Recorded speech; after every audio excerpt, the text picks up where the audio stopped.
Olá pessoal, aqui é o Ivan e se vocês ficaram felizes com o fim do orçamento secreto, eu já vim aqui estragar a felicidade de vocês. Para começar, eu garanto que o orçamento secreto vai voltar no próximo governo com um nome diferente e inclusive ele vai ser tratado pela mídia de uma maneira diferente. Não vai ser mais o orçamento secreto, vão ser as emendas sociais ou alguma palhaçada com algum nome bonito para enganar o povo. E vocês sabem como é a imprensa, gosta tanto do Lula e do governo do PT que não vai fiscalizar nada, não vai falar sobre nada do que esteja acontecendo. Então, só para começar o vídeo já num clima desagradável, vocês podem saber. O orçamento secreto vai continuar. Ele vai vir maquiado na próxima legislatura, mas vai continuar tendo dinheiro que não vai ser rastreado para político comprar voto. Igual teve agora, vai ter. Isso aí é uma modernização do esquema do mensalão. E vocês sabem como é que o Lula gosta de um mensalão, né? Então, vai continuar tendo, vocês podem esperar. Só que tem mais para falar dessa questão do orçamento secreto do que apenas isso aí.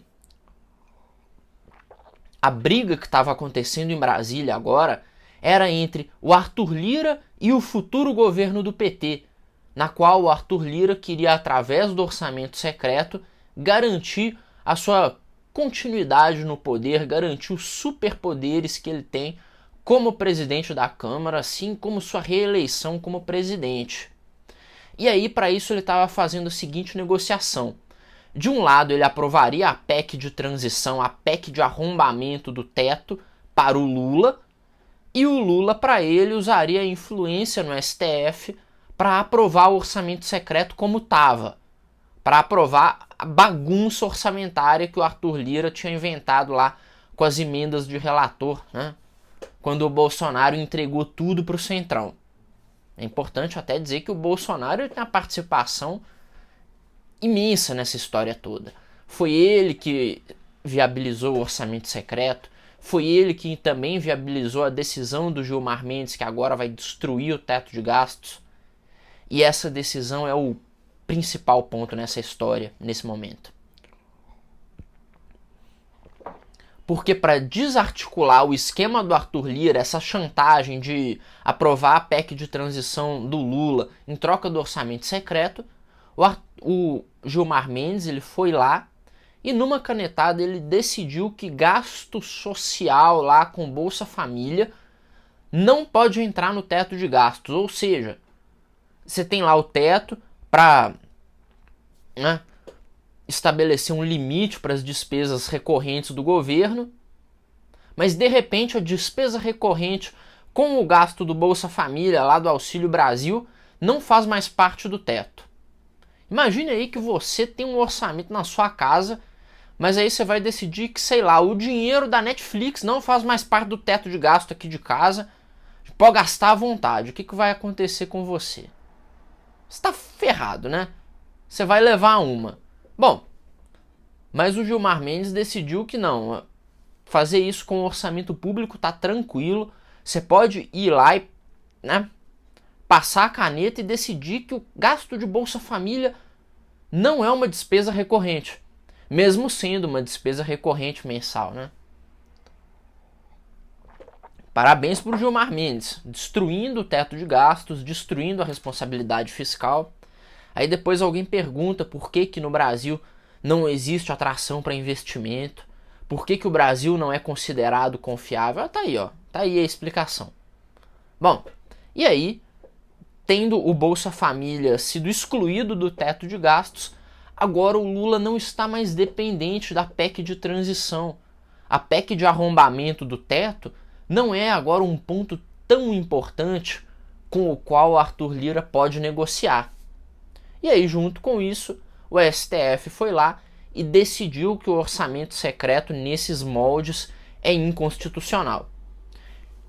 Importante abrir um parêntese aqui para dizer o seguinte: o Gilmar Mendes ele só deu essa arrombada violenta no teto com a decisão monocrática porque o Bolsonaro vetou o projeto de lei que acabava com as decisões monocráticas do Supremo. Aí quando o Gilmar Mendes arrombar o teto, quando, sei lá, o Barroso liberar o aborto, quando, sei lá, vier o Toffoli soltar algum bandido, quando o Xandão mandar prender alguém que falou mal da cabeça de rolão dele, né, numa decisão monocrática, vocês podem colocar tudo na conta do Bolsonaro, que ele é o culpado nessa história toda, né? E por que não, já que agora você entende a dinâmica do orçamento secreto, a dinâmica do STF com o Congresso, por que não a gente estabelecer um diálogo sobre o seguinte, pessoal? O Brasil está completamente falido do ponto de vista financeiro com essa decisão maluca do Gilmar Mendes, mas também e principalmente do ponto de vista político, porque você tem uma Suprema Corte usurpando tudo que é competência do Legislativo, funcionando numa aliança bizarra com o Executivo, com o futuro Executivo, não é verdade?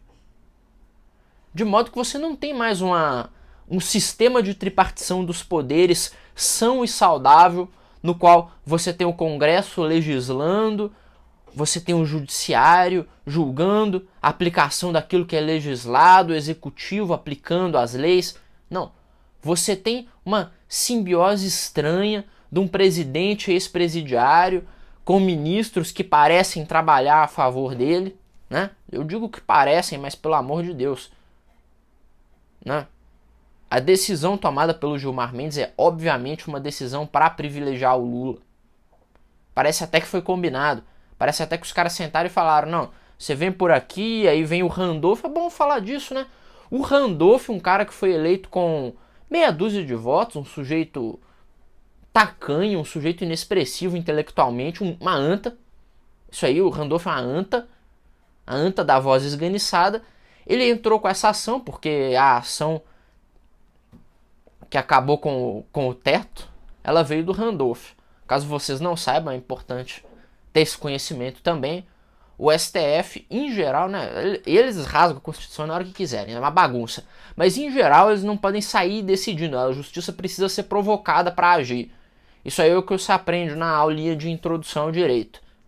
Não, o STF também faz a bagunça que quiser. Isso aí, se eles resolverem, não vale nada. Mas, em geral, é isso. Alguém entra com uma ação, o STF age.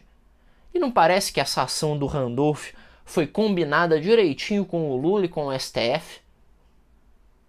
Para desarmar o esquema, desarmar o jogo do Arthur Lira, acabar com o teto de gastos e colocar na mão do Lula o poder aí de gastar o quanto quiser. Inclusive contrair empréstimo sem autorização do Congresso para os tais gastos sociais. Vocês sabem o que é gasto social, né? É um nome bonito para compra de voto, para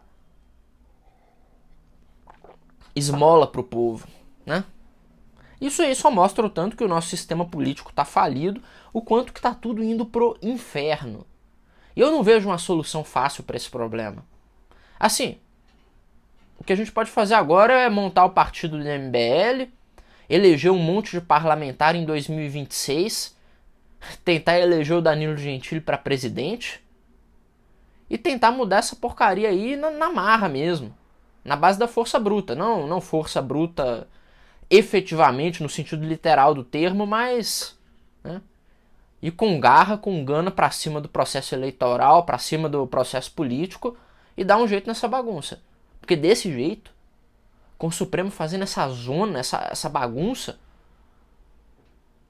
com o Legislativo não valendo mais coisa nenhuma, e quando vale alguma coisa eles colocam, né, seus poderes, suas capacidades para roubar, com o executivo completamente corrompido, tá ruim o negócio. Ou a gente muda essa bagunça, ou a gente chega ao poder, dá um jeito de mudar as leis na base, isso aí é mudar na Constituição mesmo, é PEC mesmo, é ir pra cima. Ou então não tem solução pro Brasil mesmo. Bom, pessoal, espero que vocês tenham gostado do vídeo. Se vocês não gostaram também, vão pro inferno. Mas se vocês gostaram, se inscrevam, cliquem no joinha e mandem esse vídeo aí pros amigos e pra família. Falou!